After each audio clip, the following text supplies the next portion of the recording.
life is a gamble. But I'll tell you this: if I go to Vegas with $1 million, odds are I'm gonna do better than some guy going to Vegas with $50. That's a fact. You know what I'm saying? So it's like I'll eat turkey. I know. Every single time I eat turkey bacon, I'm not gonna lie to you. It feels like it's just bacon that's trying to be bacon. It is. It's doing everything it can, man. It's getting the plastic surgery. It got the BBL. It got cheek fillers, and it's just like it's still not bacon. No, it's not. It's not. It doesn't come close. You don't eat pork. I don't eat pork. What's that about? I don't like eating pig. Chihuahua video, man. I'm gonna cry. I'm gonna cry. You know, so like I don't know if it's maybe that's soft. I don't care. I or just if know a dog dies. If a dog dies in a movie. If a dog dies in a movie, it depends. It depends. Like how invested the dog was in the movie. Yeah, I'd say that. like, did you take a big role or were you something like? Yeah. It's like some cameo appearance. Yeah. Supposed to care about the dog. You know what I'm saying? I like if it's like you're a major character or a major plot point, okay, I get the dog. If the dog is like the dog is attacking someone, I get it. You know, you gotta take care of yourself. But even still, when I hear that, you know what I'm saying? Then I'm just like, oh, poor buddy, poor baby. You didn't have a choice in this world, man. You were driven to this. You know, Sarah McLachlan song. Angel. But when you're standing in the brightest of lights, the shadows can be the darkest. Oof.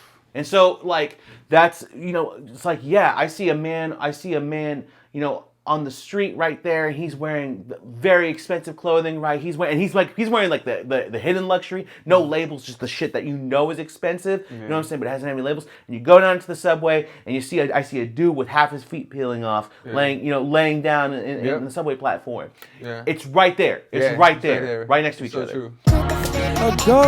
It's the conversation. Yeah. Take your mind different places. Now you know.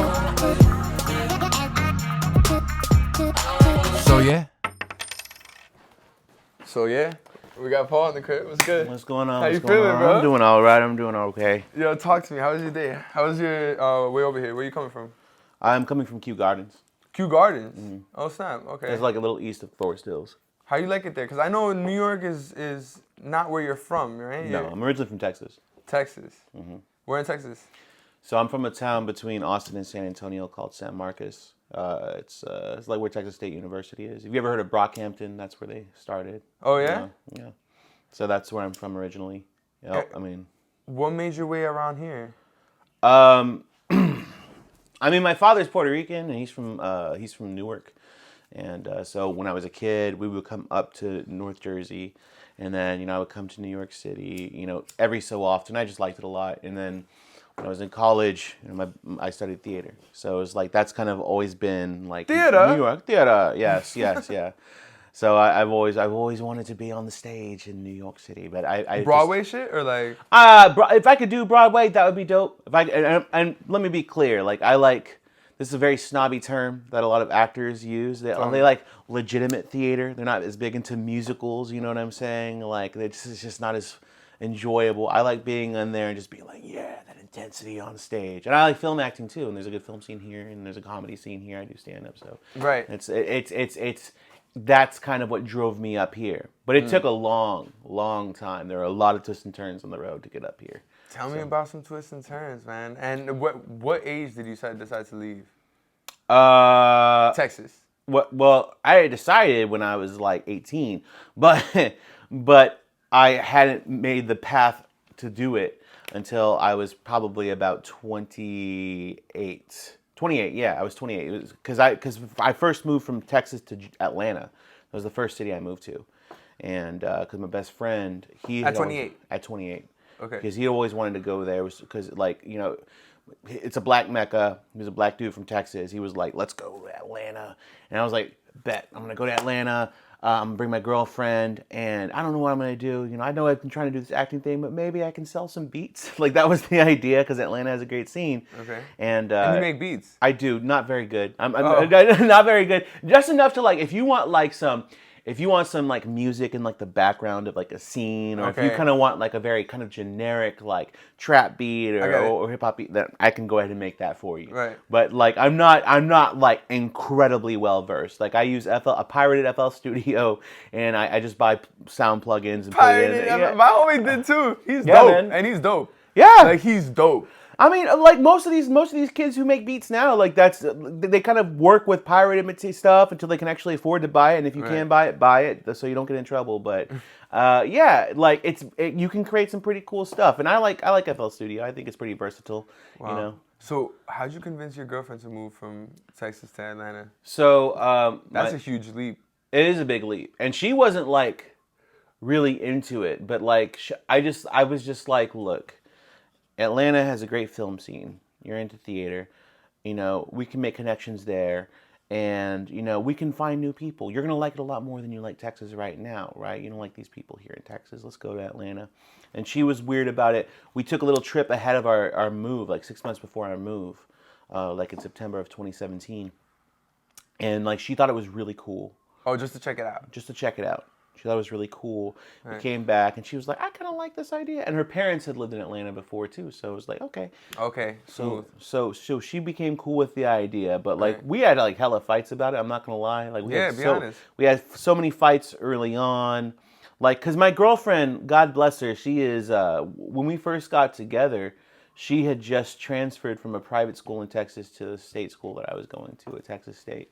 Okay. And she didn't really have any friends or anything like that. So I was her only friend. Okay. So it kind of became the scenario where it's like, I'm bringing her into my social circle. Right, you understand what I'm saying? Yeah. And so she's very smart. She's very caring, but she's also like, at the time, she was very insecure about it because she's like, oh, these people. Like, I brought her to live with me and my best friend. Okay. And she's like, we get in fights because she'd be like, I'm afraid that your best friend thinks I'm an asshole, and whatever. And I was like, stop fucking worrying about it. Like, stop. I'm sorry, I swear a lot. Can I swear? Yeah, you can fucking stop all that shit. Stop worrying so much about it. Like, your insecurity is preceding you right now. Like, just take a step back. Believe it or not, people want to like you, especially my friend. I wouldn't be with him if he didn't want to like you. And my best friend was like, she's kind of crazy. She's kind of stressed out. I was like, don't worry, trust me on this one. Right. We've been together 8 years at this point. Wow, okay. We've been through thick and thin. Yeah. But like, she is an acquired taste. You know what I'm saying? Yeah. And so like, I was able to convince her, like, okay, you can live with me and my friend, and they eventually started getting along, and they would team up in arguments against me. They started making fun of me together. You know what I'm saying? Yeah. So they formed a bond, and then so it was the three of us. It was my best friend's girlfriend at the time. We were supposed to go. His girlfriend breaks up with him 2 weeks before we're supposed to move, which was fucked up. Oh shit! And then so then it became the three of us moving to Atlanta, and it was great. I loved Atlanta. If I wasn't in New York, I'd be in Atlanta. Atlanta's incredible. It's a great city. Hell yeah. And did your boy bounce back in Atlanta? He's in Atlanta still. He's with so he's with his old lady. He's with his wife. Oh wait, he went back with the same girl? He's so no. The original girlfriend, she went and did her own thing. She's like out in Oakland right now making moves and stuff like that. Right. Yeah.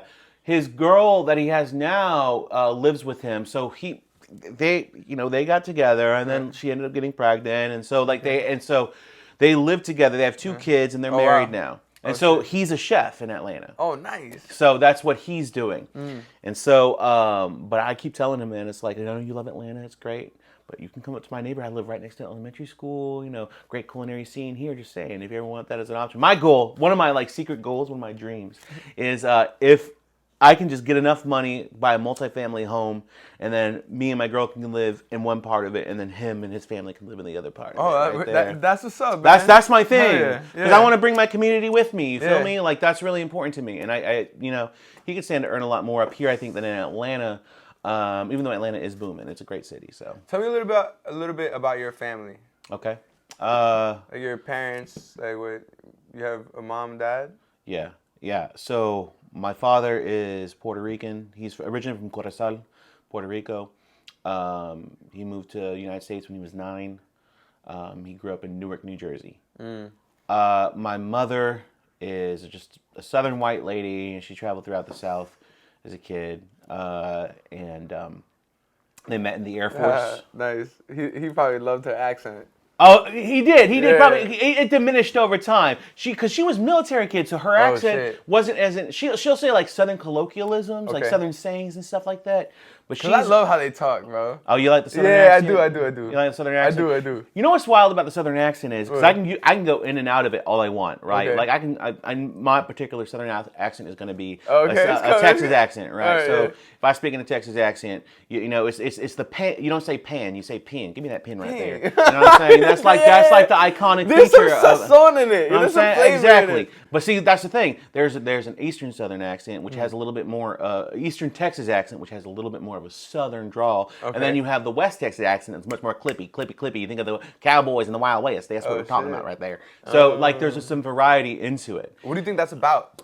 Economics? I think it has a lot more to do with just lifestyle in general. I think that like one reason why you have kind of a clippiness to like the to the West Texas accent has a lot to do with vaqueros. You know, because you think about the first cowboys were like Mexican vaqueros that you had out in like West Texas and like out towards California, right? And so the Spanish that they're speaking is going to be a lot more clipped. You know what I'm saying? Than a lot of the English that these Southern Americans that are moving into Texas are going to be speaking. So as they go out there, you have a lot of vaqueros speaking kind of a clippy, fast Spanish, and then you have a lot of Texans moving in, and I think that Southern drawl kind of converts into something a little bit more clippy over time. You know what I'm saying? Okay. So I think that's what had a lot to do with it. Whereas East Texas has a lot more of that Southern influence in it, so that you have a lot more of that like syrupy drawl that there. So I think that's what it has to do. Take your time.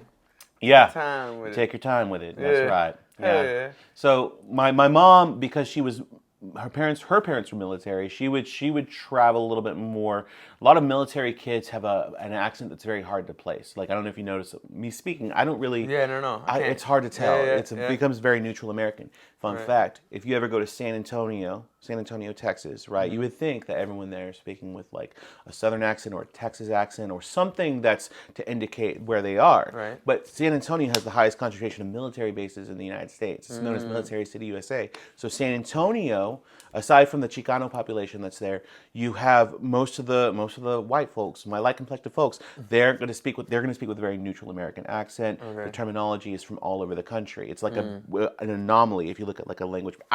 This is the nerdy shit I'm into. Nah, I'm but it's being cool. honest. Yeah, Yeah, I love demographics, geography, all that stuff. That's like my true like passion deep down. Did you fuck with people when you go to different areas in terms of like using different vernacular? Sometimes. Just so like Yeah, like because it's like right? you have to. Yeah, you kinda right. have Sometimes. to. And it's like, what does that even mean? And it's like something that Southern people say.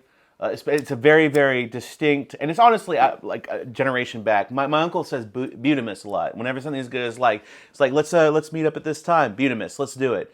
Butamus is like a Southern like say. It's That's like a word? Butamus. It's not a word. It's just something that Southern people say. Say it again. It's like a butamus. Butamus. Like it's like beautiful Butamus. or tremendous or but it's like butamus. Okay. Yeah. I'll meet you at 11 o'clock tomorrow. Butamus. I'll see you there. You know what I'm saying? Okay. It's, so like my uncle says something like that. Say that shit. Butamus. Butamus. Exactly. And then like going in and out of the accent's fun. Like Wow. How do you spell that? Beautimus. Wow. That's how I want to spell it. And it's probably, That's how you want to spell it. I think bougie Southern people would make it Mousse.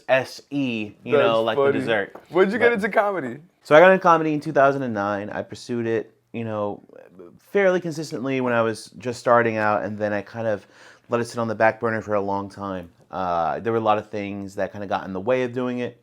And so now that I'm in New York, I am trying to do it more consistently. I haven't been hitting stand-up like I need to. I've been doing mostly sketch and improv lately, so that's been most of my focus right now. How did that come into play? Because sketching and improv is completely different from stand-up, right?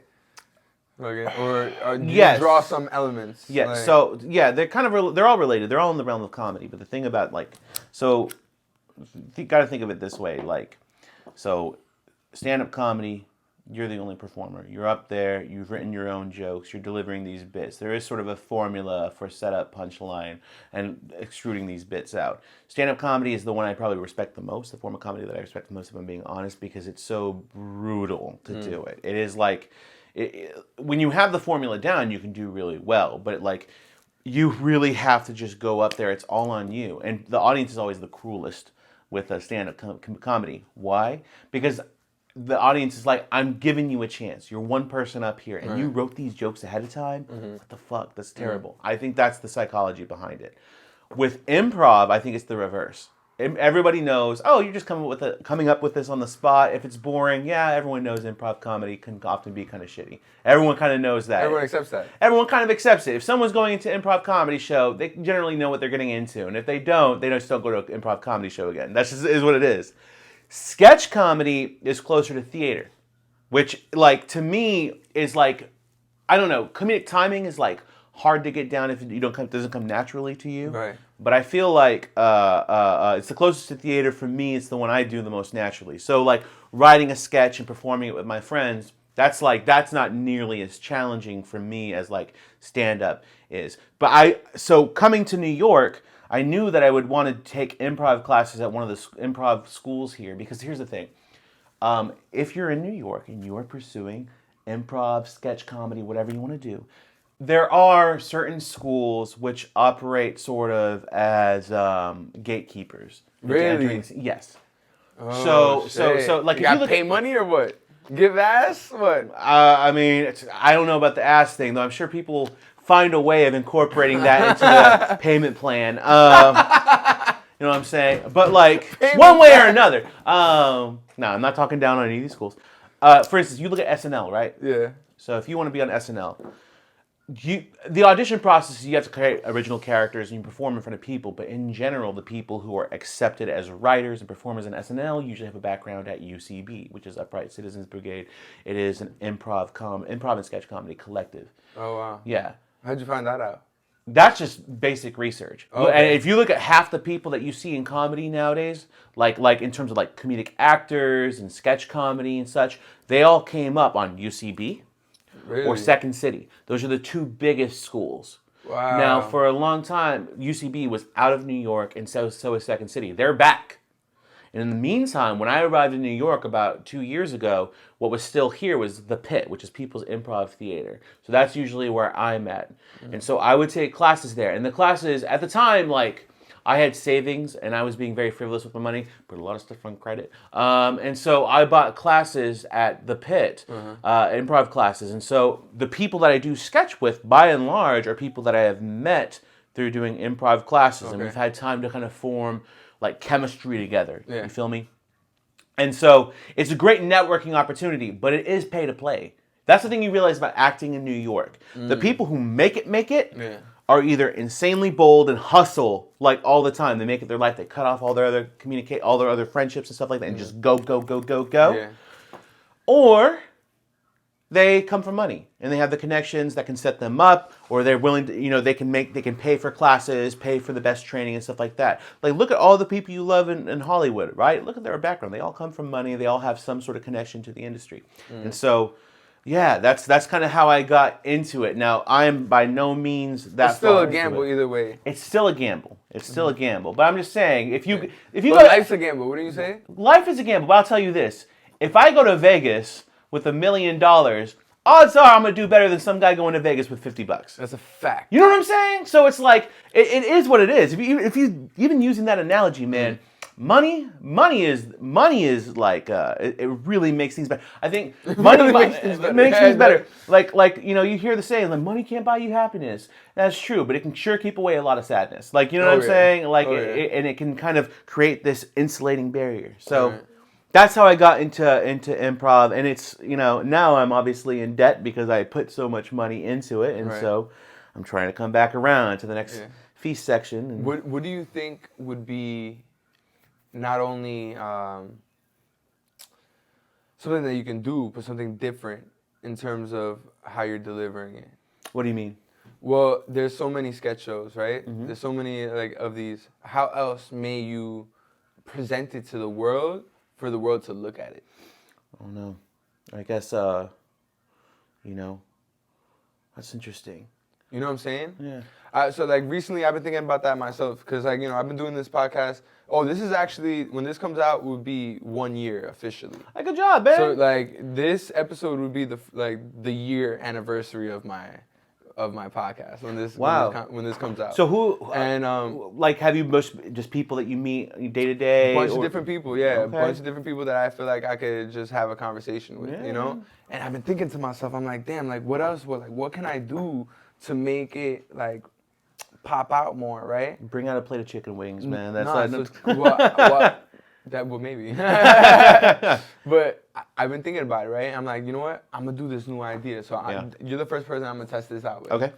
Have you ever had a question that you would have liked to ask to a certain person, race, group, or, you know, but you're kind of nervous to ask it because they're that person?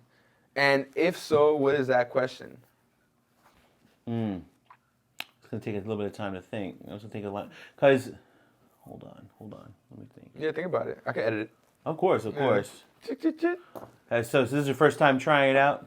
Okay. This is my first time trying it out. And what I want to do is like, boom, clip it in. And then I'm going to clip it into this episode. And you're going to find someone else and be able to give me the answer? I'm going to go out into the street and ask. Okay. That person. Man, that's interesting. Yeah. So I usually ask a lot. Take your time. What's a question that you might have? Just to frame it.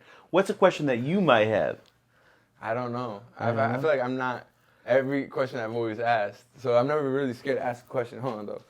Because this shit's pissing me off. Oh, the trickling in the turlet? Yeah. Yeah. I know how to do it. It's just like for some reason when I close it, it fucking it's a long story. It doesn't work. I don't know anyone who doesn't have toilet issues. Huh? Everyone has toilet issues. Like, you know what I'm saying? Everybody I've met in New York has something wrong with their toilet. Bro, I don't know what it is, bro. I listen to what they tell me to do, and then when I do it, like let's say if you flush the toilet, then the fucking water doesn't rise up in the tank. Yeah. Man, yeah, I have that issue. I have the thing where like the stopper rises, right? And every third pee, I gotta like take the lid off, push it back down so it does it again, put it back on. I'm keeping all this. Yeah, please keep it. This is my life. I'm telling you about. This is exclusive right here. Yeah, man, every time. The real. And when I first got to my apartment building, like it would just be running all night long. We got the maintenance guy to come up, some Russian dude. He's nice. They're always right. Like I love Russians, bro. Right. I love Russians and Chinese people. Ever since moving to New York, my life I had never really encountered a lot of Russians or Chinese people. Really? Russian and Chinese people are like my favorite. I love them. So they're not really in Texas like that. No, not where I lived. Especially not Russians. You don't have a lot of Russians there. You have like a university student. You know what you say to a Russian, right? What? Хорошо. Хорошо. Or как дела. Как дела. What does хорошо mean? I think it means hi or like hello, some shit like that. And then как dela, I think is like how you doing. Okay. Yeah. Watch you tell me that like is like you got nice breasts. That's what no. Хорошо. No, but like you know you say как дела. If you're really like, yeah, exactly. In a world that you weren't like with somebody, and let's say you saw a girl that, like a Russian girl, you would call her красива. Красива. Which is beautiful. It means beautiful.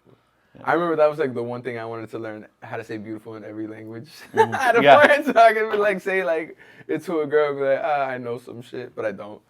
Yeah. It doesn't work. Yeah. But all right, let's go back into. I'm still thinking about this question, man. I'm ruminating. Are you? Yeah. Okay. All right. I was wondering like where. No, I'm not trying to distract from it. I'm cooking with two pots right now. I got a little bit of grits right here, and I got the eggs on the skillet right there. I'm checking my oven for the bacon. Yes. By the way, best way to cook bacon is in the oven. You need to set a drip pan underneath it, just so you know. Okay. I don't eat pork bacon, but you on turkey bacon? I'll eat turkey bacon. I know. Every single time I eat turkey bacon, I'm not gonna lie to you, it feels like it's just bacon that's trying. To be bacon. It is. It's doing everything it can, man. It's getting the plastic surgery. It got the BBL. It got cheek fillers, and it's just like it's still not bacon. No, it's not. It's not. It doesn't come close. You don't eat pork. I don't eat pork. What's that about? I don't like eating pigs. Okay. I don't like eating pigs. So it's not like a religious thing. Nah. I don't like eating pigs. Pigs are smart as hell. I don't like eating beef either. Like I was about to say, so cows are stupid? No, cows are stupid. Cows are babies, baby. They're like big dogs. They're just, you can cuddle with a cow. A cow is like, yeah, You watch them videos, like the cow's just like, I love you so much, and then it's like, yeah, and I'm hungry. You're cutting in the throat. It's like I it's never messed up. seen those videos. Yeah, I'm gonna be.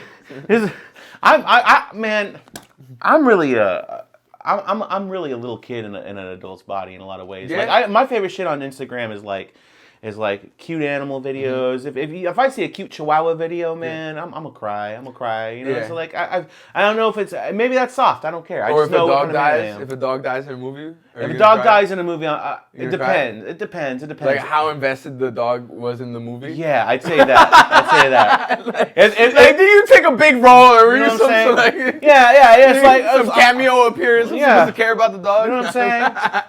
I like if it's like you're a major character or a major plot point, okay, I get the dog. Right, but right, if the right. dog is attacking someone, I get it. You gotta take care of yourself. But even still, when I hear that, you know what I'm saying? Then I'm just like, oh, poor buddy, poor baby. You didn't have a choice in this world, man. You were driven to this. The Sarah McLachlan song. I'm an angel.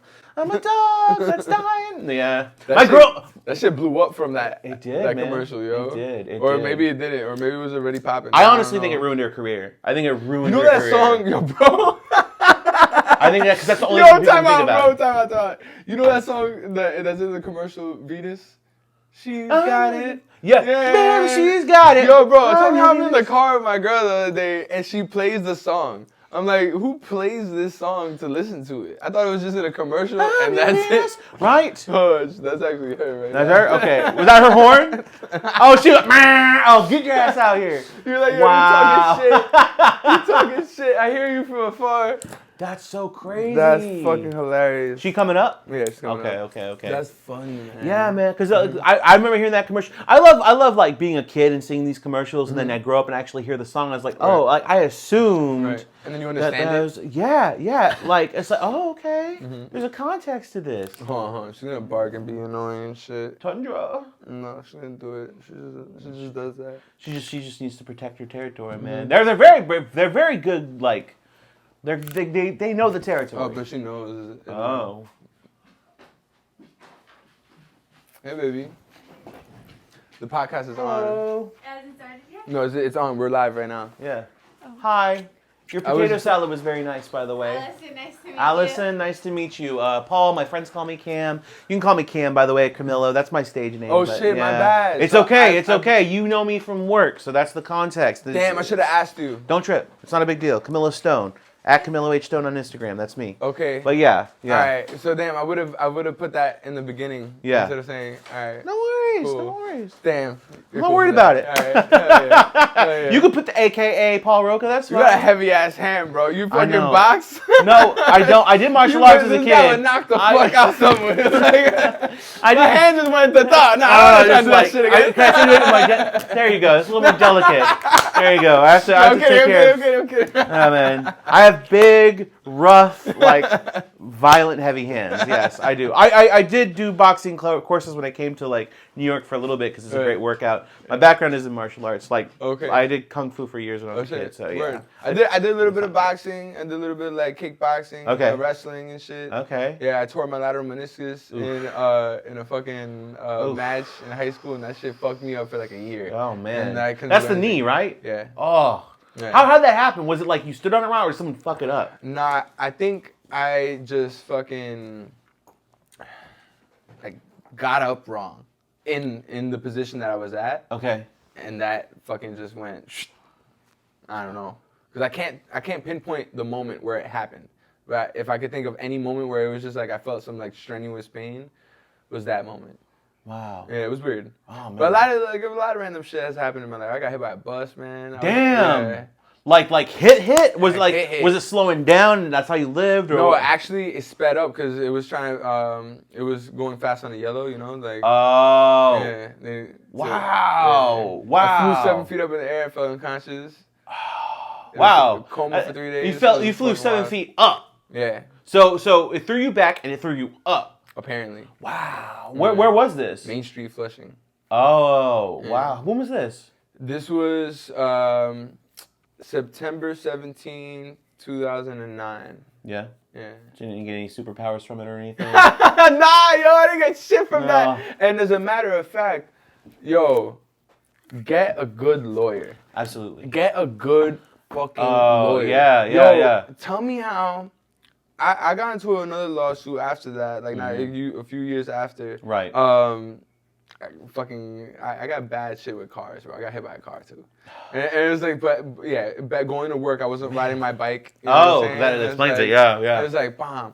And then, anyhow, I sued for that, but I barely got hurt on that second time, right, on the bike. I barely got, and I got more money from that lawsuit than I did from when I got hit by a fucking bus. Wow. From a fucking bus. Which obviously, was it like a city bus? City bus, MTA bus, Q65.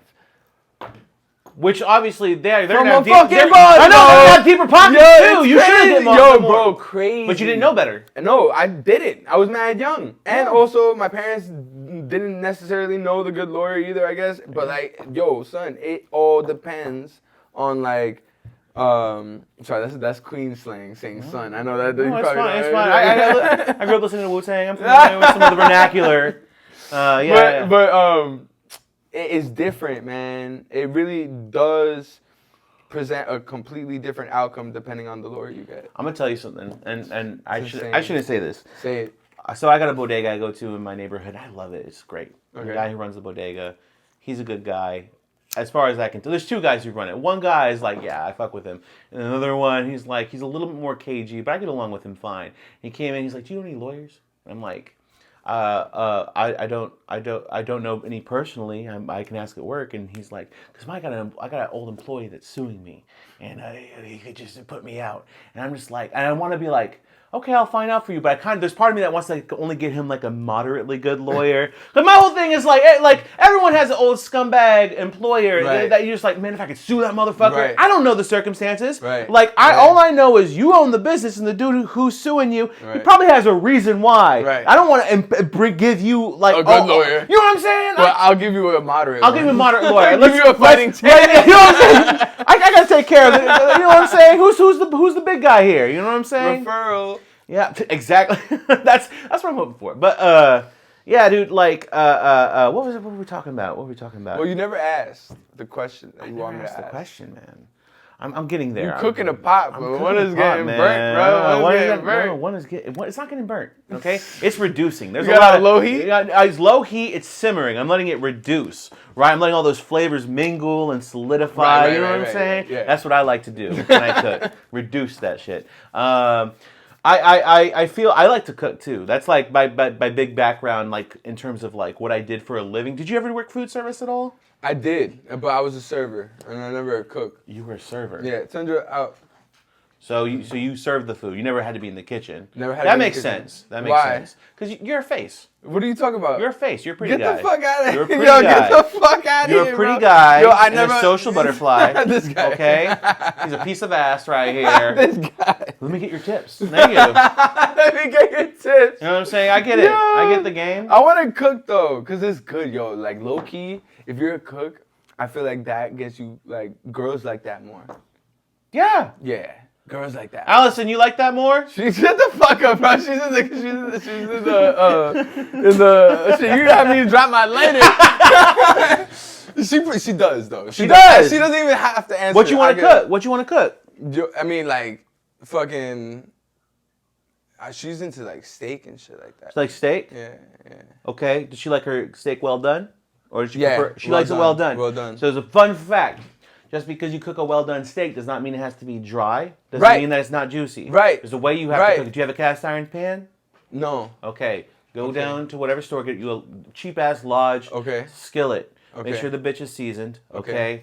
And to season it, you'll watch videos on YouTube all along, right? So what you're gonna do is you are going to take that steak, you'll pre-season it with your salt, your pepper, your seasonings and stuff. If you can press some like peppercorns into it to add a little bit of flavor, that's fine. Okay. But you're gonna take butter, put it in the skillet, let the shit get nice and hot, and then put the butter in the skillet, let that melt. Make sure it's hot as fuck. Okay. Okay. Then put that steak in there.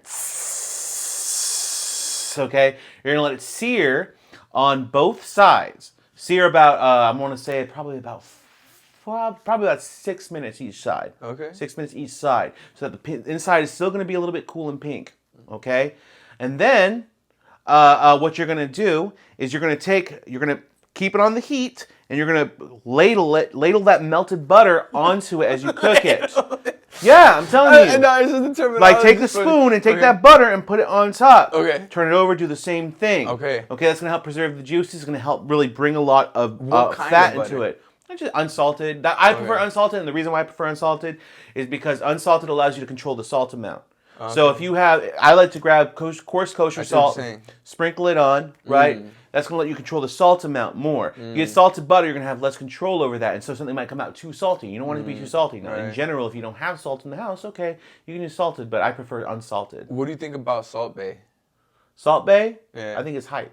I think it's hype. It's just, okay, good. Like, he's a good-looking dude. He's not that tall, though. He's not that tall. He's not as tall as this piece of ass right here. This guy. He's not that tall, but he has a lot of hype, and everyone likes something that's viral, right? And so everyone goes to his like. If you read the reviews of the restaurant, it's like the shit sucks. Like, he just likes getting out of pocket with dudes' girlfriends. Like, have you seen the video where he's like, and the girl's like, with the steak? You know what I'm saying? It's all this extra stuff. Did you see the video where he's doing it in like somebody's crib or something, and then the guy is outside trying to get into the crib? Oh no! I don't know if that's real. But... He's serving meat to your girl in your crib. That's what's going on there. No bueno. Oh man! You can teach me how, but not. There you go. Show me your skills. My food's not even that good. I just I like it. I think it is just that thing, right? Yes. It is just that thing. It's just that thing. But anyways, after you've ladled it for you're going to do that for about 2 minutes on each side. You take that skillet, put it in the oven, and make sure your ovens, I think, should be about 400. Let it sit in there for about, I want to say, about 2 or 3 minutes. Maybe I could give it like 6 minutes. You have 6 minutes in there. Bring it out. It'll be well done in the interior. It won't have any pink or anything, but it will still be very juicy and flavorful. Hell yeah. So that's my recommendation. And there might be figures that are wrong, but I got that from a YouTube video and it works. So there you go. Like, that's my idea for steak. So you have no questions still, though? No, I'm okay. I do have a question. I think, and it's a question. It's a question for women, and just in general. Okay. Speaking of gender, more for white women than any women, but it's for women.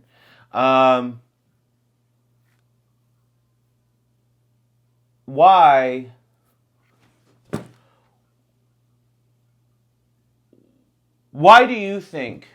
I love it. Go. Like,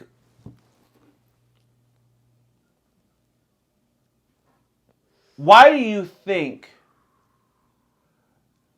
that you deserve to be married? You understand what I'm saying? Like, why do you think you deserve to be? I understand all the social aspects of it, but I want to know your personal answer. Because my whole thing is like, if you think you deserve to be married and have this long-time commitment relationship, right, to put that label on it, why do you think you deserve it? Because I'm going to tell you right now, as a man, my girl deserves to be married. I've determined that. I've known that for a long time. She's great. But any woman that comes into a situation and it's just like, my expectation is that I'm going to get married, you're expecting me to get into this scenario. By law, I have to be with you. Why do you think you deserve that? Like, why can't it just be we enjoy each other's company? You know what I'm saying? Like, that's my question. Why do you think you deserve to be married? Because personally, a woman just doesn't deserve to be married just because she's put in the time. I don't think that. Or just because, it's an agreement between the two of you. And I think a lot of women come into the scenario with a relationship and it's just like, nah, clock's ticking, man. I gotta be married. And it's like my girl, when we got together, that was her expectation. She wanted to be married one day. And I remember me and her getting together. And, and I was like, I have a friend who's like, was coming a friend down in Texas.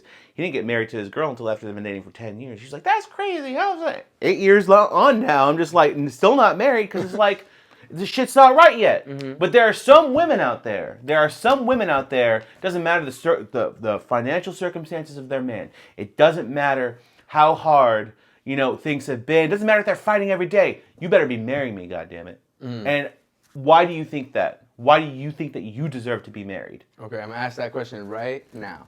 Boom. So, do you think you deserve to be married? Absolutely not. They How don't come? deserve me. Oh, they don't deserve That you? part, yeah. Oh. Bye. All right, cool. So, do you think that you deserve to be married? Yeah. Okay, why? Because I'm a good woman. Oh, wow. What defines a good woman? Different things. I'm supportive. I think that it just depends on the partner you're looking for in their terms of good. But yeah, that's a general aspect of it. I see it in your eyes. You're really genuine about it, too. You can't see my eyes. No, I see it. It's in the light. And then boom, we're right back. Yeah. Because I know it sounds misogynistic, but the fact of the matter is like, I don't think I deserve to be married. You know what I'm saying? Do you think you deserve to be married?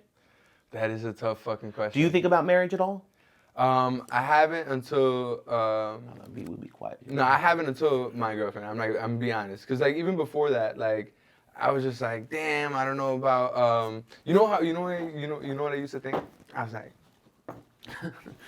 like, I want to carve out a ring from the largest tree in the world, and then make that the ring, and then she'll take that as the ring, then we'll be married. Yo, bro, I fucking told like almost every girl that I feel like that's it, and then they're like, "Yo, you're fucking dumbass," or like, wow, or it's just like, yo, yeah, it's not rocking. And then and then it took some, but then it took a long time for me to think about it even further, right? So boom, fast forward to my friend, shout out Renee, when he got married, yo. These two had an amazing wedding, top tier. I feel like a really good first impression on going into like how people even do it as an adult. You know what I mean? Of course. Then I saw my sister's wedding. I was like, all right, this is dope as well. I was like, this is fire. Like I get it. You know what I mean? But then then the real shit starts to play in, like. I think it all is a matter of how well you jive with their family. That's a very important quality. Yeah, because if there's no jive, absolutely, get the fuck out of there. Absolutely, get the fuck out of there. Because it's just what, you know what I mean? So because you're entering into a family, and I feel like that is beautiful. You know what I mean? Yeah. But I also do agree. First of all, that's just a whole lot of money. And, you need to be prepared for that shit. And what's more important, a wedding or a better lifestyle? And then if you do want that better lifestyle, but you do want that wedding, then you have to, pick one, and then the other has to suffer the back burner for a lot longer until it... I know, and you're fucked in that way more. And then that whole thing goes back to if money does solve a lot of fucking problems, because motherfuckers that don't have to worry about this shit, their problems are like, oh my god, what cake to choose. Exactly. I've never seen an episode of Bridezillas where the bride comes from poverty. You know what I'm saying? It's always rich. Know what Bridezilla oh, you don't know what Bridezilla is? My girlfriend put me on a Bridezilla. Oh, it's just women showing their ass whenever they're getting married. They're just like, I want my cake like this. They're having meltdowns about it. Yeah, that's all it is. Because it's very important to women. I get it. You're brought up from a young age. I gotta get married. I'm a princess. I gotta get married. And it's the one thing I do. The real world now. The one thing I do recognize though about it is, and weddings aside, just moments. People don't appreciate moments as much as they should. True that. I remember high school, and this is me being dumb. I didn't go to my graduation. I went to my graduation. I didn't go to my prom, rather. And you know what? Low key, I do regret it a little bit. Yeah. You know why? Because it's a moment in time. I should have just took that moment in time. You know what I mean? Because I've taken other moments in time. Exactly. And I'm just like, oh, this was dope that I did this. Yeah. You know what I'm saying? And it's just okay, I look back and I think to myself, people complain so much about, their moments in time that they don't realize that moment, and you're missing it by fucking complaining about it. No, 100%. And it's like, oh, fuck. So you grow up and then you realize these things. You grow up and then you start to say, oh, okay, I have to appreciate these moments. So I can understand why girls want to make that perfect wedding moment or whatever, because it's that moment, it won't ever be that moment again. So I get that, you know what I mean? But it's just fuck, it's a lot of money for that moment. I got a story for you. I'm because moments, you're right, moments are very special. I'm about to be a scumbag. I'm about to tell you something I did in my relationship that Be was the fucked scumbag. up. All right. So, so I don't know if you know this. On the 8th of April, there is going to be a total eclipse that goes over the entirety of the United States. Now, there was a partial eclipse that happened back in October, but now there's going to be one coming up in April. It's going to go across the United States. It goes through my girlfriend's hometown of San Antonio. It goes through West New York. It's actually going to go over Buffalo and Niagara Falls, right? Oh wow, we're gonna see it. Yeah. Well, we're going to see a piece of it. We're not going to see the whole thing. Okay. We got to West New York, right? So I found out about this, and my girlfriend. I told my girlfriend, "Hey, we're going to take a trip out, either to West Texas or to Texas, or West New York or down to Texas, and we're going to go look at the eclipse, right? We're going to get a hotel room, go out and look at the eclipse, right?" And so I told her this. Now, me and my girlfriend have been together 8 years, okay, and I've been trying to find a way of potentially, doing the proposal because I know her. My girl's not particular about a lot of things. Shit, you gonna use that moment? Oh, but listen, so that's dope because this is not gonna come out until mad like. I know. It's not gonna come out until no, it's fine. Well, just hold on, because here's the scumbag part, okay? So yeah, it'd be a great proposal opportunity because she's like into astrology and all this mystic shit, right? Okay. Like she's really into it. All right. And so there's something sacred about an eclipse for her. And so she's really happy about it. And she I know she's already ahead of the curve thinking about like, oh, this would be like the perfect time, right? And so she already kind of knows it? she kind of has the feeling, you know what I'm saying? Oh, okay. So now I go to my uncle's shop, I ask about rings, right? I ask her best friend, like, hey, because she's like, her best friend has a whole Pinterest board set up about what kind of ring she's into. Ask get all the information, right? You think her friend told her? No, I know she didn't. I know she didn't tell her, but like, I let 2 weeks go by. 2 weeks go by, and then one day I come home, and I had something embarrassing happen, like, out in public. Like, I think it was like a show didn't go the way I wanted to, and I was just like, you ever like, I'm guilty of this. Maybe I'm a bad guy, but sometimes something bad happens to you, and then you just want to come home and take it out on somebody. You know what I'm saying? I don't think anyone purposely does it, but they do it. No, but they do it. Yeah. And I know that this was like, if I'm one thing, I'm self-aware. Like, I know that's what this was. So I come home, and I'm just like livid. And my girl's like, "What's wrong? What's wrong?" And I'm like, "You can't help me with this right now. Whatever." And then like she tries to help me get over it for like 30 minutes. And then she's like, "Look, man, I don't know what to do to help you." And then I'm just like, "Nah, that's not enough. Nah, I gotta hurt you." And I'm like, "By the way, that whole thing in April, I was gonna propose to you. Dumbass. Just so you know. Just so you know. We're not doing that no more." And when I did, and I knew that would hurt, there's a part of me that's like, dang, that's like... No, but I feel you. My whole thing is, I'm ripping this moment from you, bitch. Right. She didn't do anything wrong. Right, yeah. You know what I'm saying? Yeah. I took that moment from her. Right. So, like, and she was fucked up about it for a couple of weeks. Like, she never really... Damn, bro, I'm sorry, and thank you for being honest. Yeah. Bro. That's like a real, that's a real you know thing what to I'm saying? do, and it's like, fuck. Because that's the way I grew up. I'm never gonna lay a hand on a woman. Never gonna lay a hand on a woman. Not on anybody. I don't put hands on anybody. You know what I'm saying? And I'm not gonna put you down, but I'm gonna find a way of hurting you, because that's how my dad brought me up. You know what I'm saying? Like there would be shit like that. So it's like, and I realized that that's the worst thing I've ever done in my relationship. So those moments are important. Never hold it, and don't hold a moment hostage. That's that's a subtle manipulation technique. And man, like, and I felt guilty about that last year, man. It's been fucked up. So yeah, It's great that you got out of your chest, man. Yeah, man. And I like, what were some things that you did to bring the relationship back after that point? Man,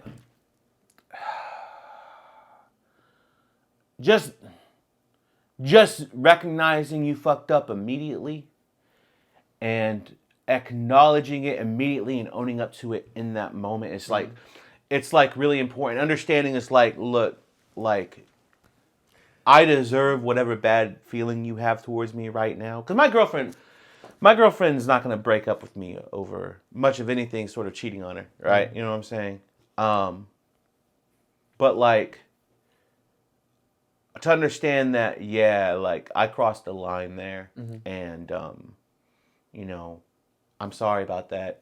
I truly, and to really be sorry about that, understand everything you did, because that's my whole thing. I explained like everything that I did there, and why she was right to be upset with me about it, and just to take it, you know, for a little bit. Like, it's gonna be weird between us for the next 2 weeks, you know, and then, you know, just like do everything I can to try to bring it back level. You know what I'm saying? Because it's like, we can still go do that thing. We can still go do it. Maybe I'm not gonna propose. You can't do that. But I can't propose now. Yeah, though. There, I you know was what I'm now, yo. I was about to say, like, you had a really great idea, beautiful idea, and you fucked it up. I fucked it and up. now you have to top that I have idea. to top that idea. That's fucking hard. You know what's fucked? I'm actually thinking about it. Yo, I'm actually thinking about it. Son.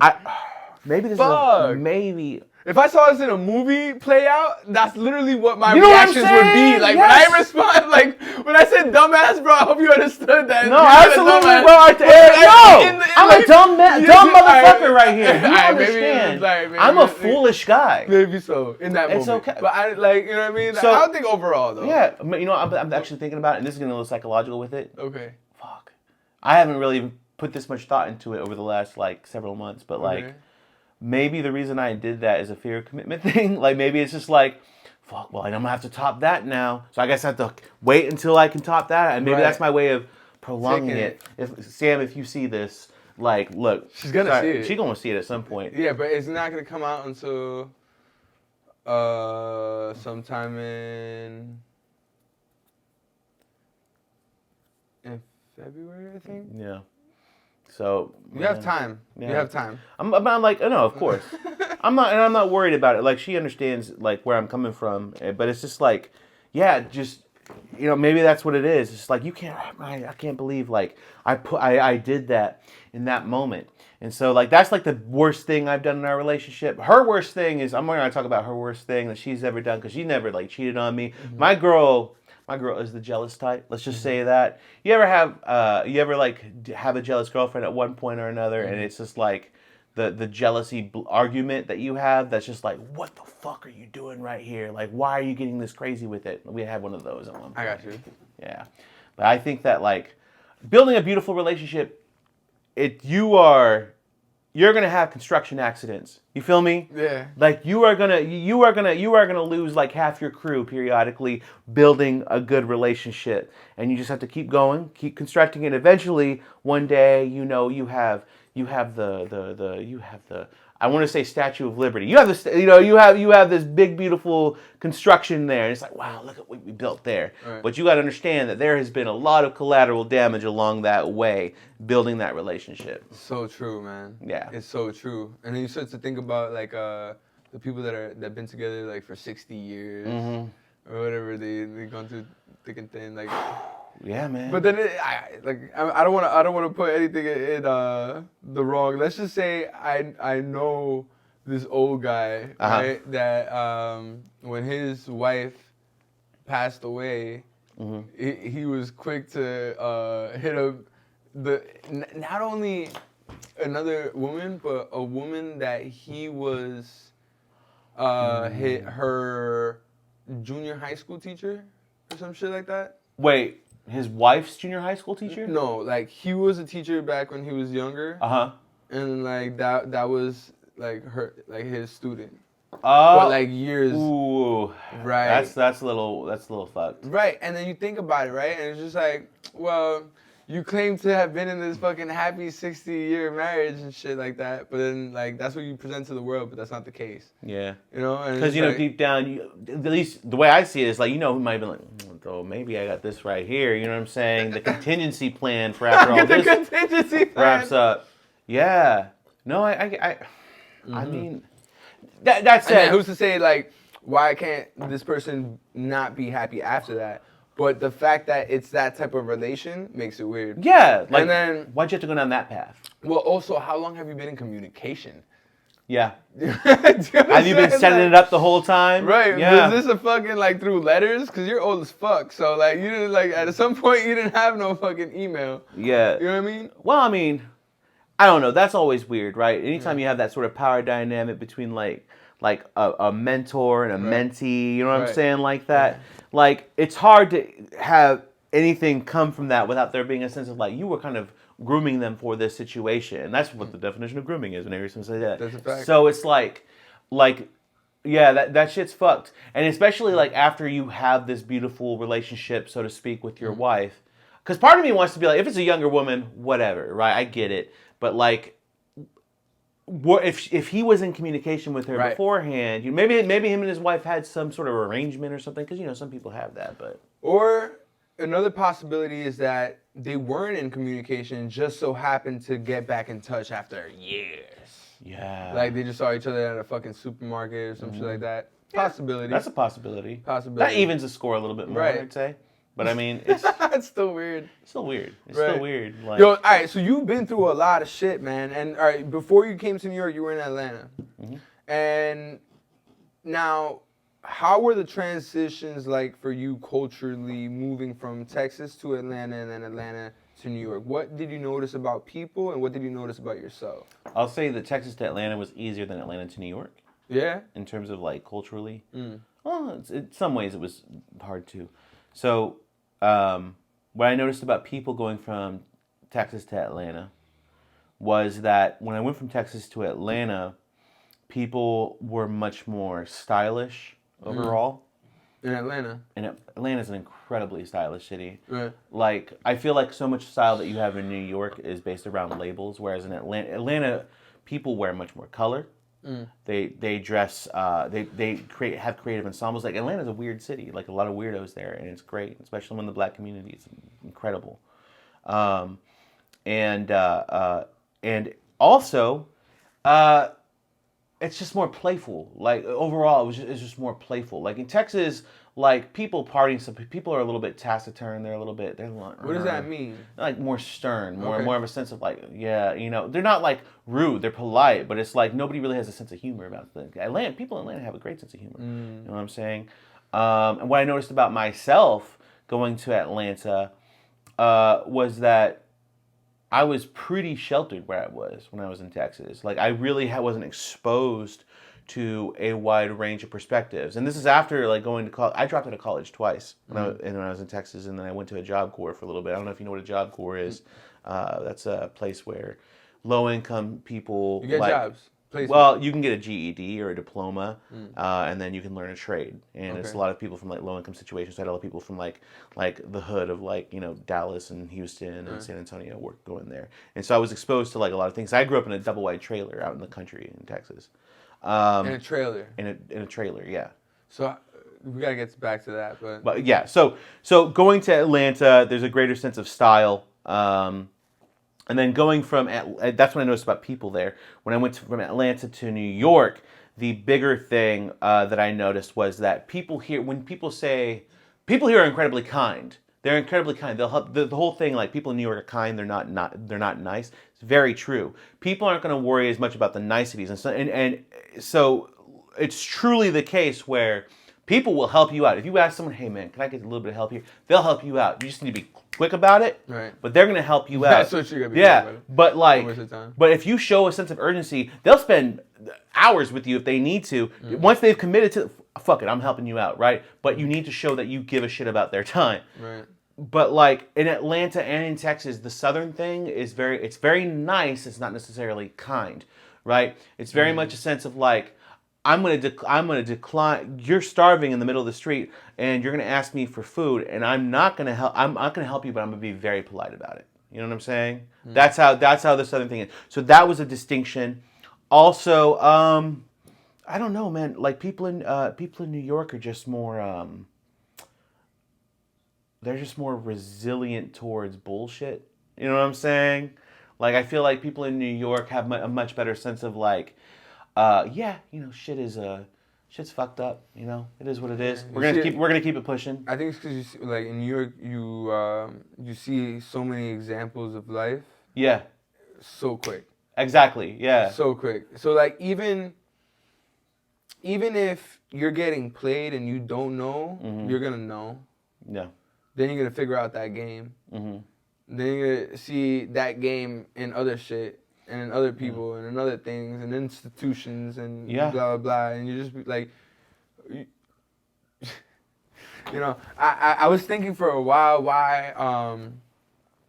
why like that hood guy, you know what I mean? Let's say like with the fitted cap and the Timbs, Yeah. and with, you know what I mean? Like Yes. why did it get to that level of style and not give a fuck? Well, Right. Well, maybe because so much bullshit. Exactly. is fucking around. You can't do anything about it. Just fucking go. Just go.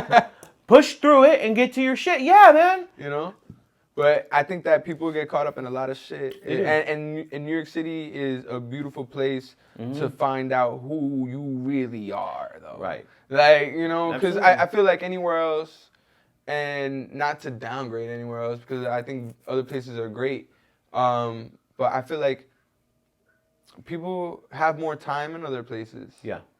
And like that time, people have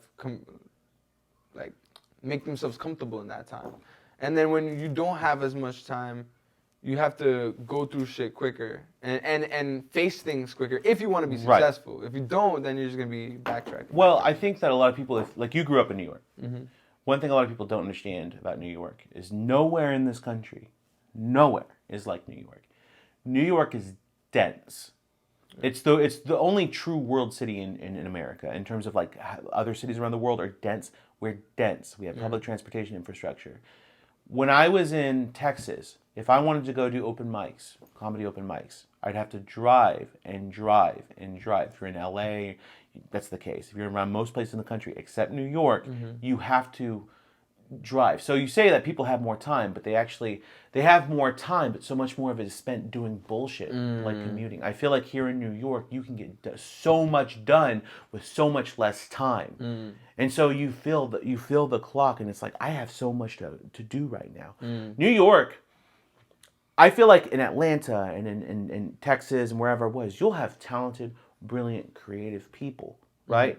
But you have to be cream of the crop to do well out there. You have to be so creative and so driven and so, because everything there is kind of like very lackadaisical. It really is. It's a sense lackadaisical. You get to live in your suburban house. You know, you get to go to your Applebee's every weekend, and you get to fall into this life of comfort. New York is not comfortable. Right. It is not comfortable.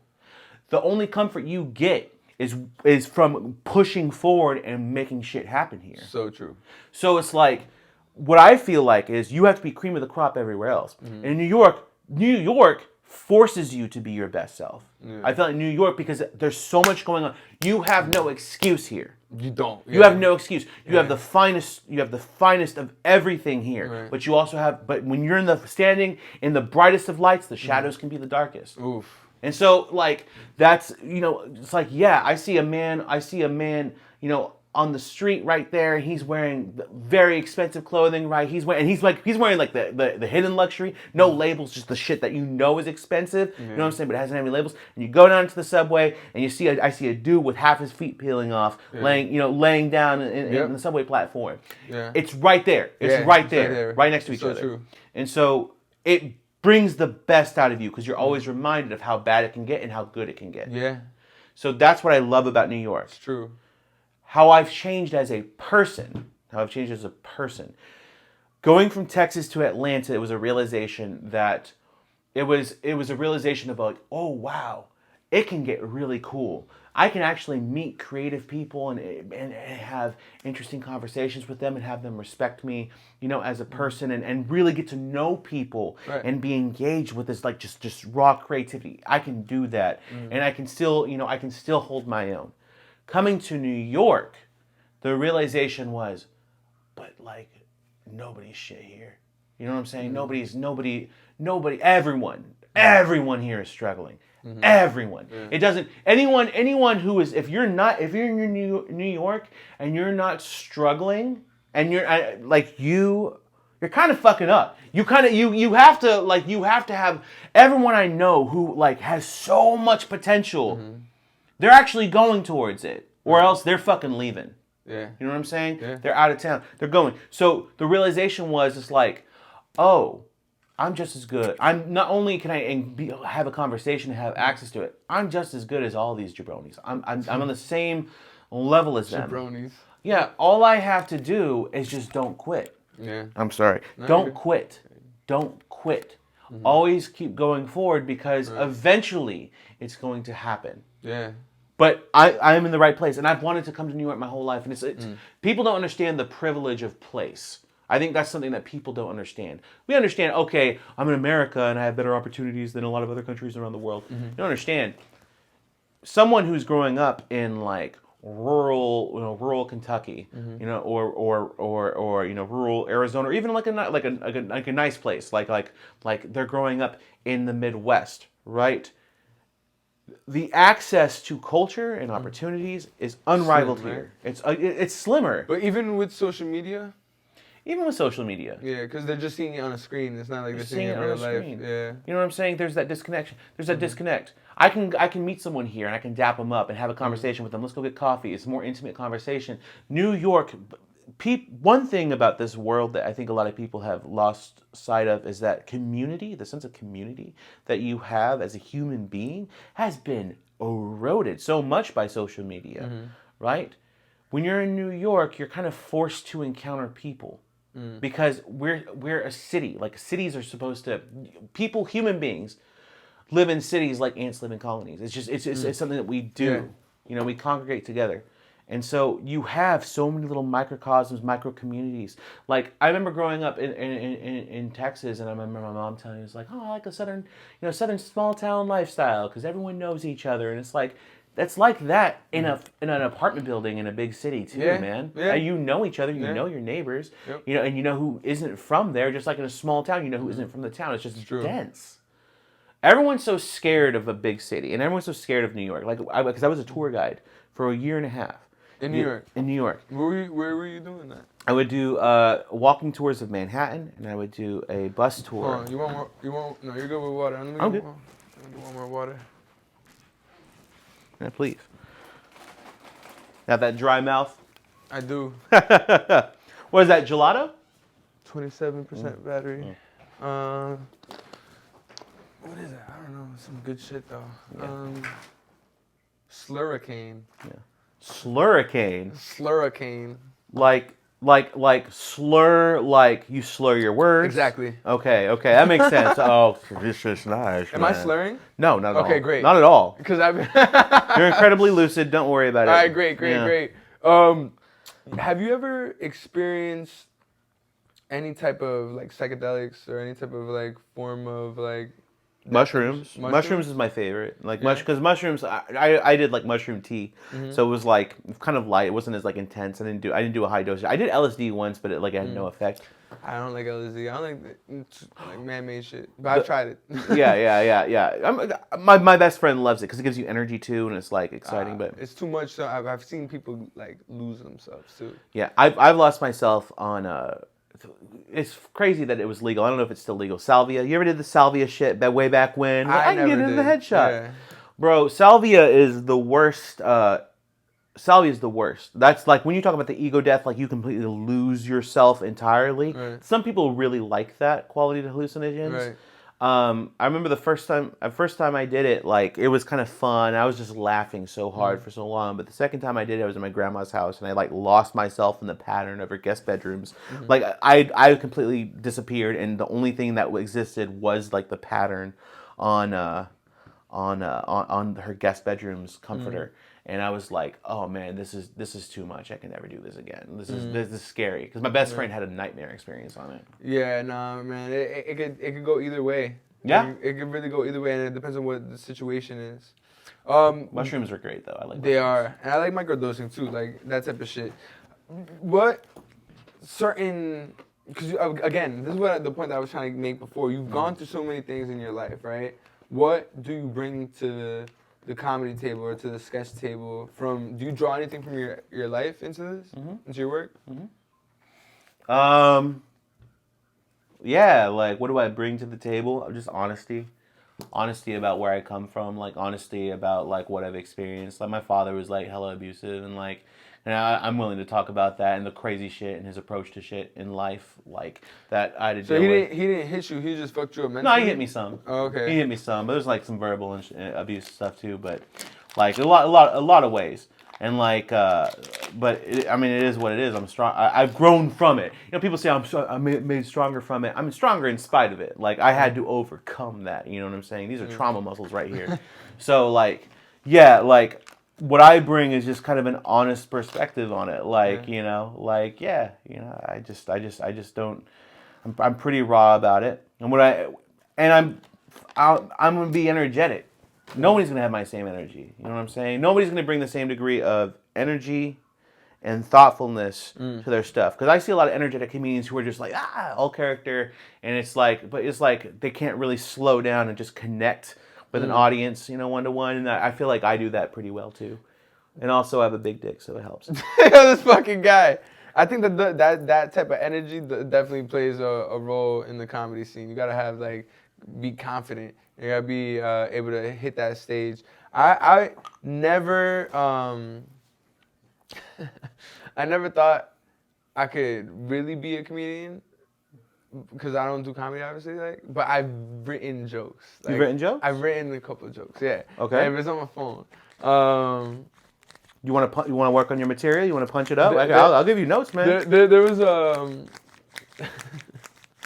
there was one, I think. Let me see if I can remember it. Sometimes I feel like,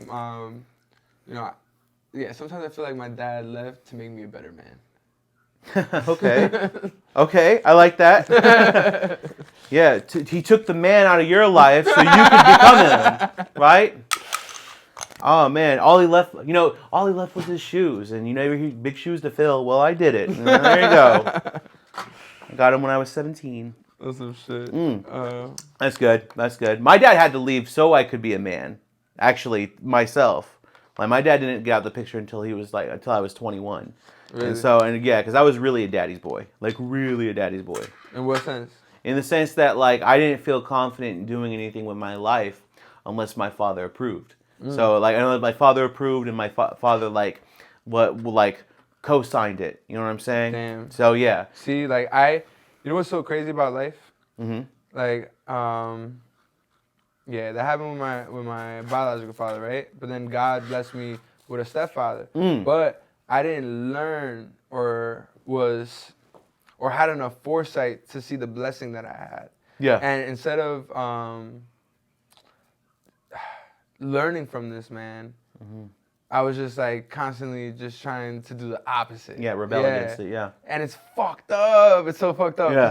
Like you know, you look back and you think like, fuck, like I could have, and now I have a much better relationship with him, you know what I'm saying? But like, it could have been even better, you know what I mean? Like, and I like just overall in general, I think that, yeah, man, all that plays a role. Where your environment, your parents, your history, all that plays a role. And it's like the story keeps going. Absolutely. Yeah, man. You know?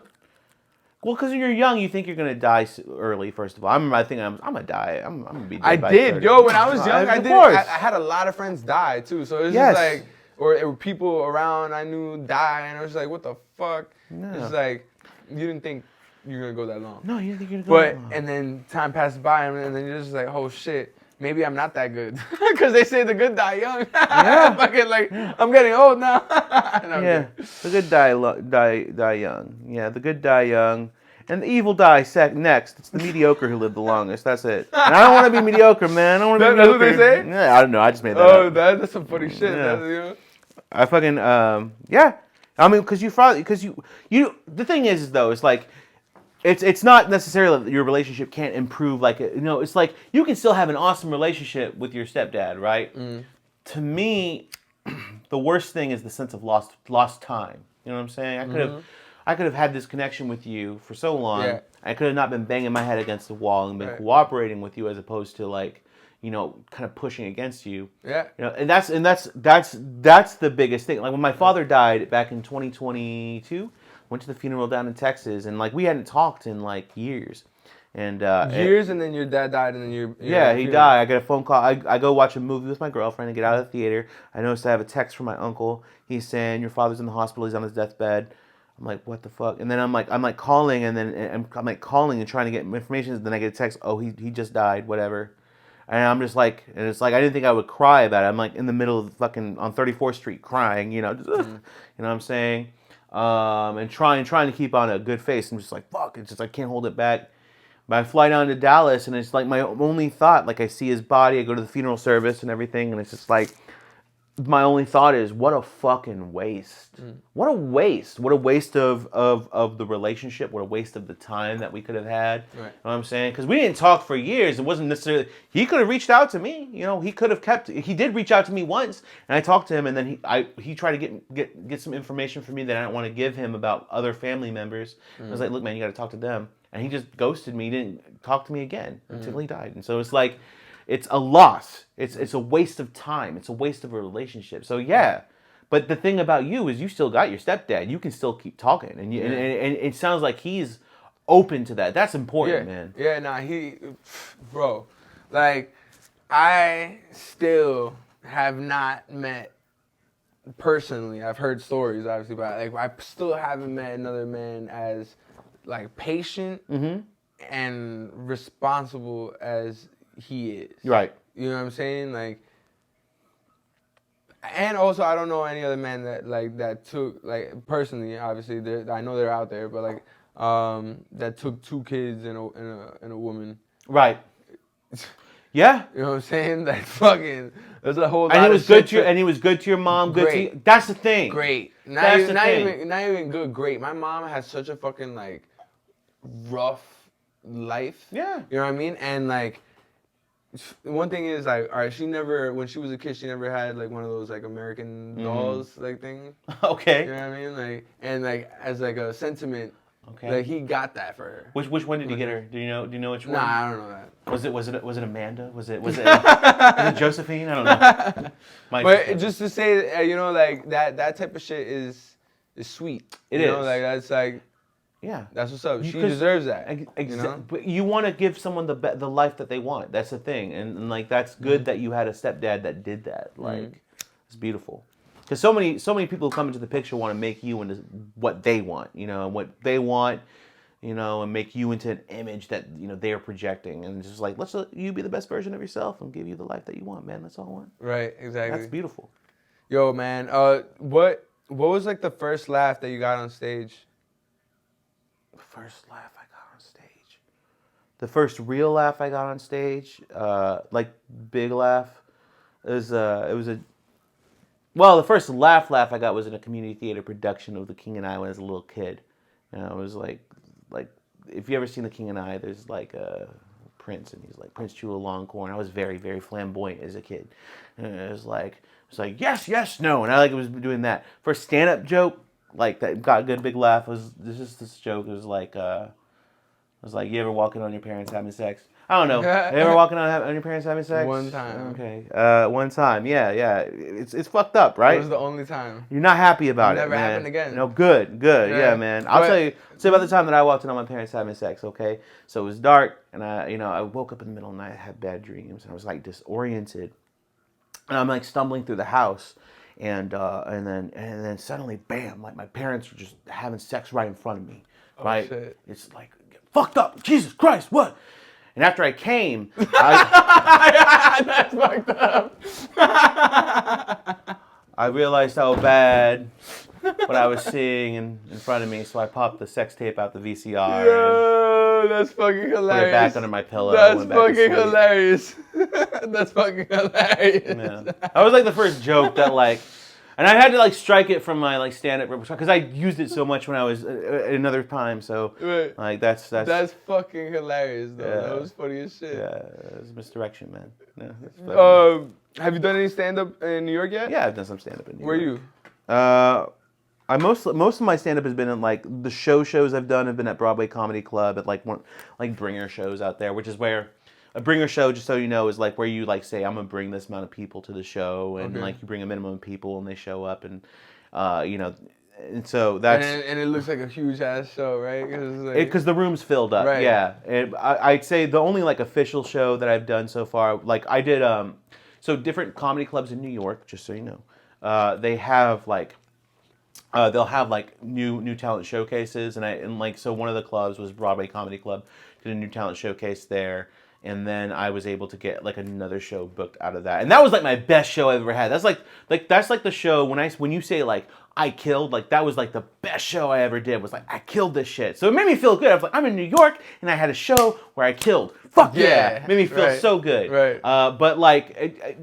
The thing about doing stand up in New York, honestly, it's not doing the shows that you book that make you go, I don't know about this shit. It's about doing the hard work. Mm-hmm. It's about doing the open mics, because comedians, they hear so many jokes all the time. Mm-hmm. They're going to know where your joke is going. They're not going to be particularly generous with their laughter. Mm-hmm. In most of your open mics, there's no audience. There's just other comedians. And so they're not giving you any of that, anything. You know what I'm saying? Because it's like, okay, but... Like, how much can you grow from it? Exactly, right? Like, if you can make comedians... And what makes comedians laugh doesn't always make an audience laugh. Right. Comedians like fucked up shit. Exactly. They like fucked up stuff. I like fucked up shit. I know, fucked up stuff is fun. It's so fun. Yo, I literally laugh the most. Yeah. It's fucked up. Yeah.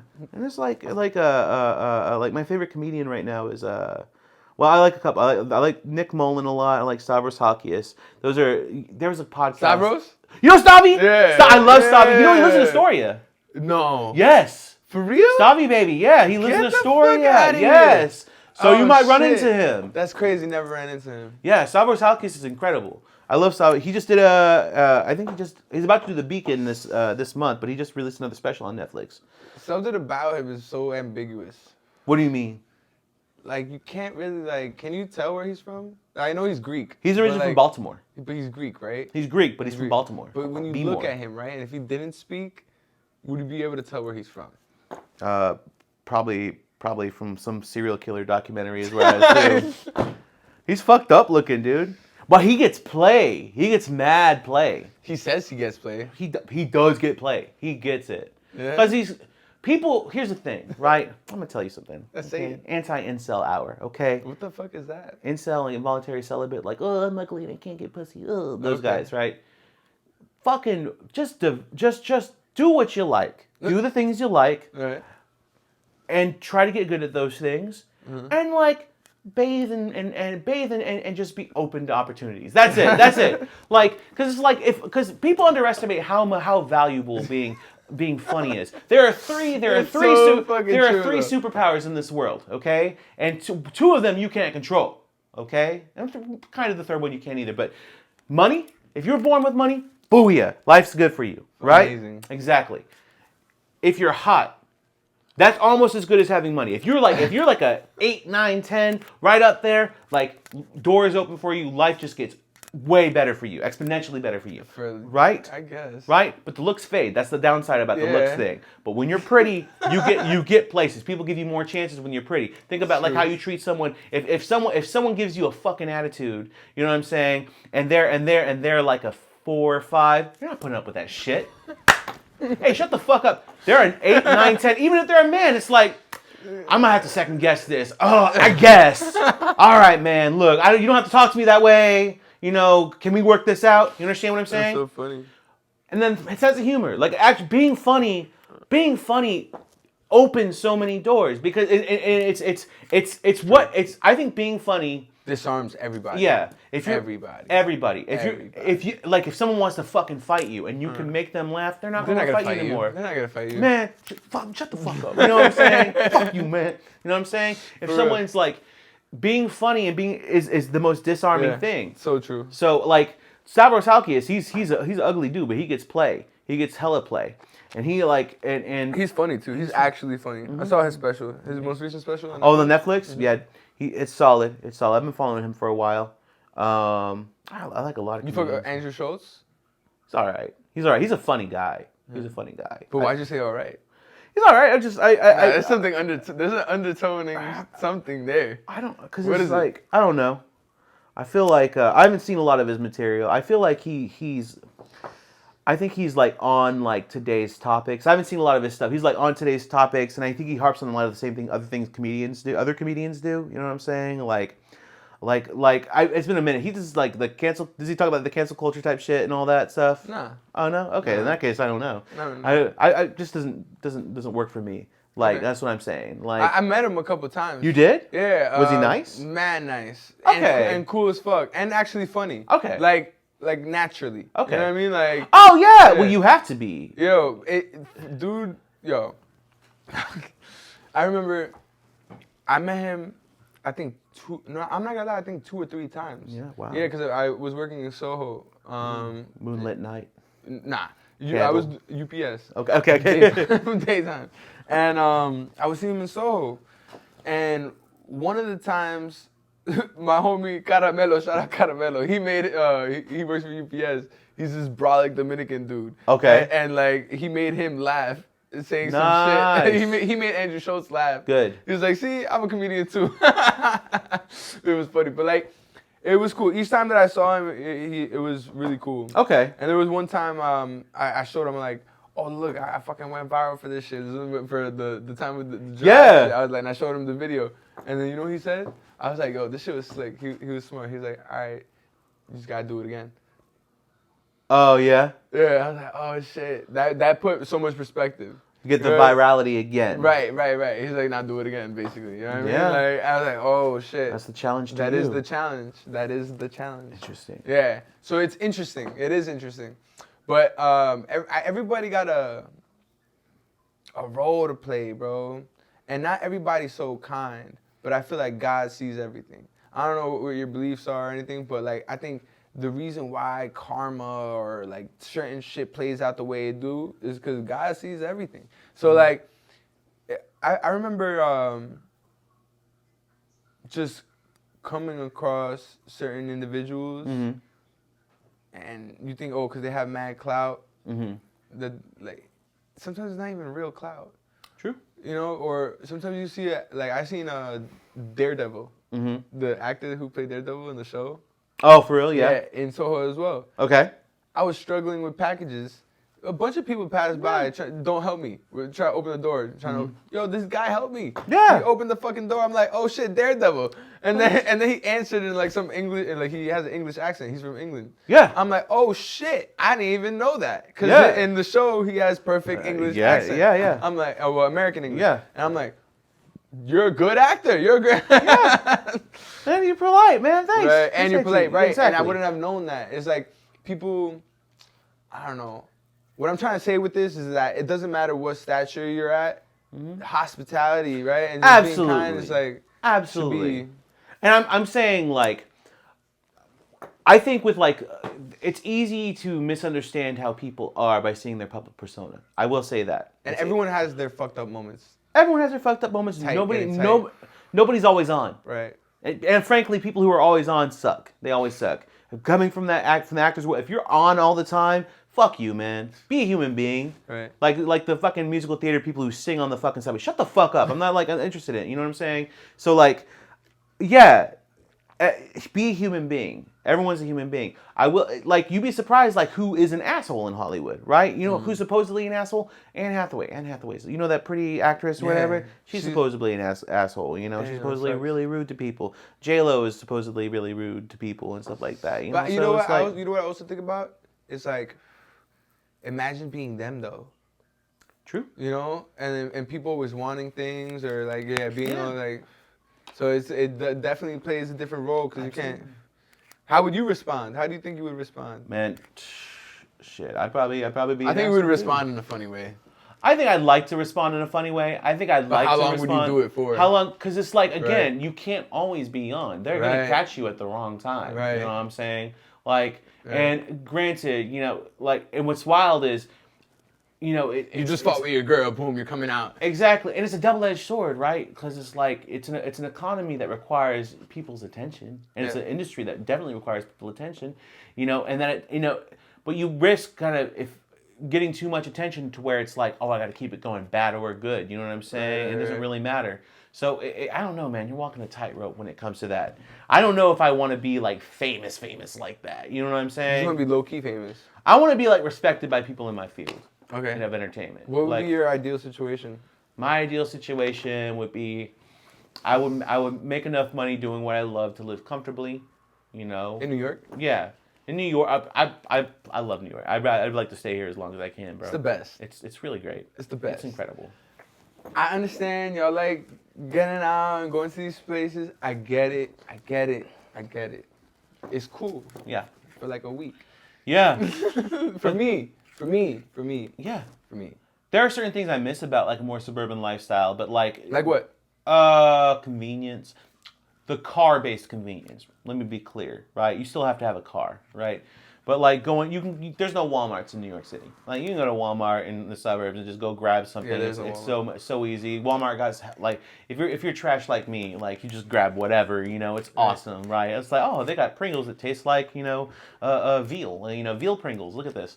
But Walmart is not enough. It's not enough. Walmart's not enough, you know, like it's not enough. It's not enough, and everything's kind of just the same color out there. New York, man, there's so much variety everywhere. It's incredible. In New York too, you have this high concentration of people who are like pursuing their career, and some of them are more famous, some of them are not. Right? I would like to stay in New York. That's standard of living. I would like to stay in New York, live comfortably in New York, pursue my career, and be respected by people who are also in comedy and stuff like that. Yeah. Maybe do some smaller stuff, right, here or there, like for people that, oh shit, that was whatever, okay, whatever. And then after I die, people can be like, people who know that about that particular genre, like, oh, this was this actor, right? I wouldn't want to be like Eddie Murphy famous. Okay. You know what I'm saying? You wouldn't want to be. I wouldn't want to be like Eddie Murphy famous. I don't even know if I want to be Cat Williams famous. You know what I'm saying? I would want to be like maybe Hannibal Buress famous. Okay. Yeah. Or maybe like I don't know. But Hannibal Buress is super famous. He is super famous though. Yeah. I don't know if I want to be Hannibal Buress. He's super famous. Yeah. And not only that, he's respected upon his peers too. So that's like, oh, the camera just died. Oh damn. It's all good, but the audio is still running. Okay. But that means we've probably been talking for around like an hour and a half. Good. So. Good. Now, just for the sake, we'll definitely have you on another time. But do you have any questions for me?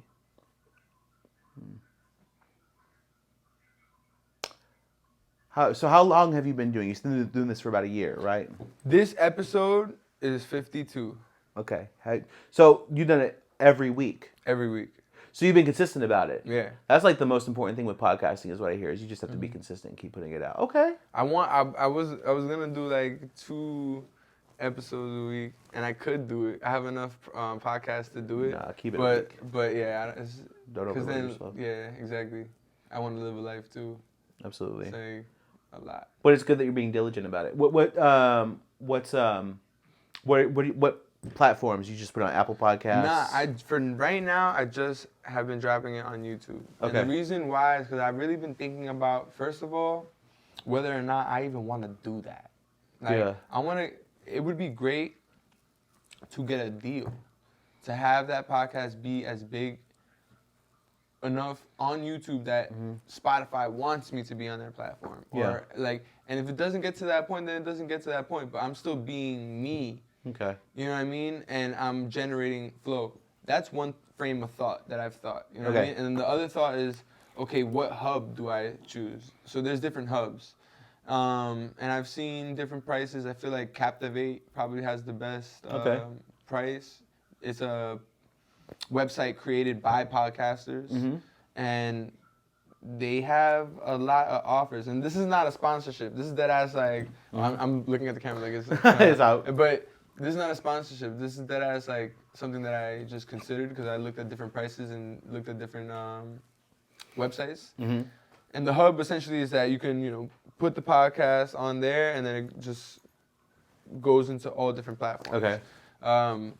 So I've been looking at that. But for now, I just have it on YouTube because I want to generate an actual following. Okay. So, excuse me. At this moment, I only have 75 subscribers on my YouTube.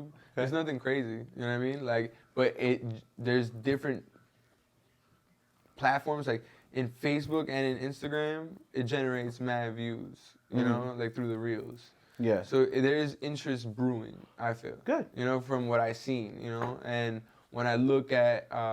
You post to TikTok at all?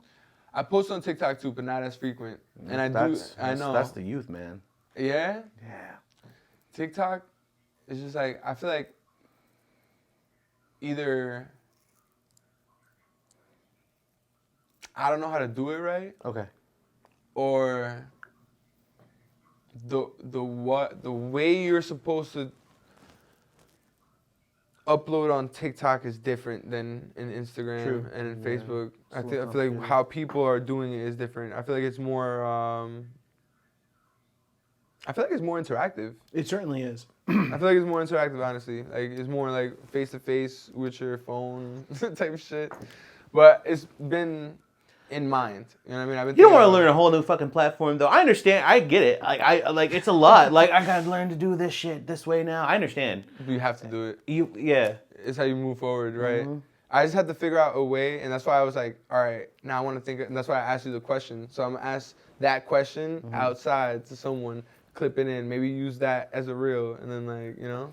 Man, they're gonna be like, this misogynistic. Why do you deserve to be married? You know what I'm saying? But it's like, why? Like, I don't understand. I don't get like the mentality behind it. I don't. Like, I guess I get where it comes from, but I don't break away from that shit. It's fucking stupid. It's like, you want marriage, you want to have someone who is legally bound to you, and you think for not wanting it isn't an issue. Thinking you deserve that, like, nobody deserves that. If you're not a complete person yourself, you don't deserve that. And who's to say someone's a complete person? Fair enough. Fair. I guess nobody's complete. I guess that's fair. That's a very, very good insight. It's like we need each other to be complete. But no, you don't need it. That's the thing. No, I don't want to be with someone because I need them. Nah, it's not that it is a need. You know why? Because, like, it's just how humans and evolution go. Like, we need each other to continue this thing called life. Sure. You know what I mean? Like, but I'm not trying to have kids. at all? No. At all? No. You sure? I'm sure. My girl's even more sure than me, too. Word? Yeah. All Sure. right, so then that's cool. You found someone with the same... But, like, it's not that, okay, so I'm not saying I don't need my girlfriend, because it's, okay, you ever, like, you remember when smartphones came out, when iPhones came out, right? And you were just using around cell, and then you got a smartphone, it's like, and then all the apps, it's like, I didn't know I needed this. I need this now. I'm okay with that. I get that. You know, it's like, okay, I need you because I don't want to lose this kind of life. This life is dope. I get that. I'm all about building something with someone else right there. And I guess I do understand it from that perspective. And the fact of the matter is that me and my girlfriend function as like an entity unto itself. Right. So often out in public, it improves our quality of life to have that. So we've built something, we've created something. If not like new life, we've married together. There is a need. There is. Yeah. You're right. But I don't think anyone deserves anything. I don't think it's about it being a deserving thing. Because once someone feels like they deserve it, it's probably what turns you off to the person in general. True. You would probably want to give it to someone who doesn't feel like they deserve it. Yeah. Right? In almost some aspects. Yeah. And that's like a human psychology thing too. That's fair. Yeah. Like, but I don't think that like holds weight on either one's side. True. I think that like people gotta just allow for themselves to accept the other one as who they are. And like there's so much that we can grow, but only you can make that change. So Yeah. you can't be pushing people to make that change for them. But bro, where can the people find you? You can find me on Instagram at CAMILLO H Stone. That's like my main social that I do. I don't have X, you know, I don't have that's at CAMILLO H Stone, and you can also follow my sketch comedy group, Fifth Floor Walk Up. That's at fifthfloor.walkup, which we got a show coming up in February on the 17th at People's Improv Theater. we're starting to put out video content. I'm actually about to go there and film a sketch there now. So That's dope. So in the show, I feel like in that month, that's when this episode comes out. Awesome. Well, that'll be good. Then that'll be synchronicity. Right there. Shit.